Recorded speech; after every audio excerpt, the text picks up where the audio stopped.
All right, Republican Congressman Abe Hamadeh revealed to Fox News Digital that he was one of 3 Republican members of Congress subjected to surveillance under the Biden administration and their, quote, Quiet Skies program. Now, that is a controversial program that monitors U.S. citizens without warrants. Hamadeh called the timing of his surveillance interesting as he was challenging the results of his race for Arizona AG in 2022. Now, these revelations were uncovered in a hearing led by Senator Rand Paul this week, and the DHS has terminated the program. But Rand Paul said in a statement, quote, "We must make sure that this program does not come back under another name. Every official who directed or approved surveillance of Americans for protected speech must be removed from office. Full transparency must become the rule rather than requiring a year of investigation." Now, the result will be a process that respects the Constitution and ends real-life shadow bans against Americans, gives all of us the assurance that our government is focused on protecting us, not on chasing political ghosts. Here with more, Arizona Congressman Abe Hamadeh. Well, it's a little disconcerting. I mean, you know the case of Tulsi Gabbard. I just recently this week had a friend, tell me, they were put on the same program that monitored Tulsi. Explain what happened in your case. Good to be with you, Sean. So I got a call earlier this week from Senator Rand Paul's office, and he informed me that I was pinged by TSA for travel in December of 2022. And as you noted, what's interesting about that time period is that was right after the November 2022 elections, and while I was actively pursuing an election contest in the closest race in Arizona's history. This was a very legitimate election challenge. But leading up to that, you had the media, you had the Democrats calling us threats to democracy and fascists. But, Sean, here I was. I've served in the United States Army. I had a top secret clearance. I served 14 months overseas in Saudi Arabia.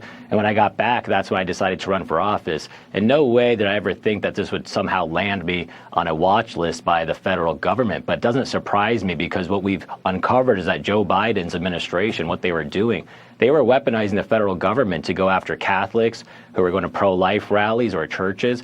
You also saw them going after parents who wanted to speak out at school board meetings because they were concerned about the materials that their children are getting. So this is very common, unfortunately, what the Biden administration was doing. So I'm glad to see Senator Rand Paul uncover this. And I also commend the leadership of President Trump and Secretary Noem for getting rid of this Quiet Skies program.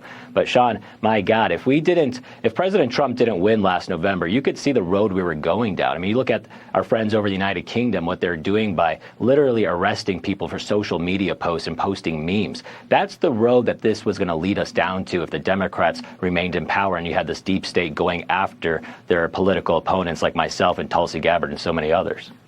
All right, so you have Tulsi, you have other conservatives, you have pro-life people peacefully protesting, you have, moms and dads showing up at school board meetings.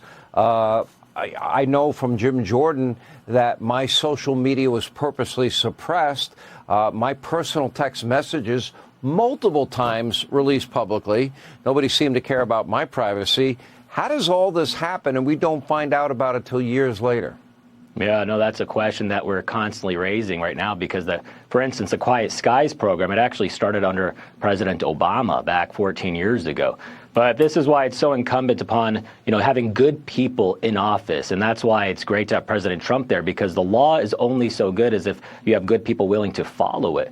And but we have to make sure that this type of weaponization stops. And I'm glad to see the private sector also starting to now uncover what they were colluding with the Biden administration. You saw banks actively closing accounts of conservatives or gun manufacturers under pressure from the Biden administration. So this is where, I believe that we were in dark times a few years ago. It was almost a psychosis, a mass formation psychosis, it seemed like.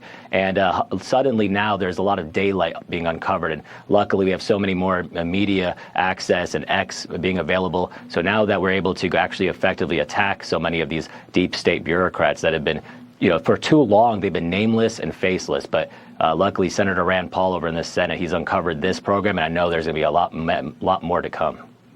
Yeah, and we learned from social media companies, too, that they were being pretty much ordered by the Biden administration what they could put out there. So much for liberty and freedom of speech. Hopefully we get to the bottom of all of it. I'm sorry you lived through that, Congressman, but we appreciate you telling your story. Thank you.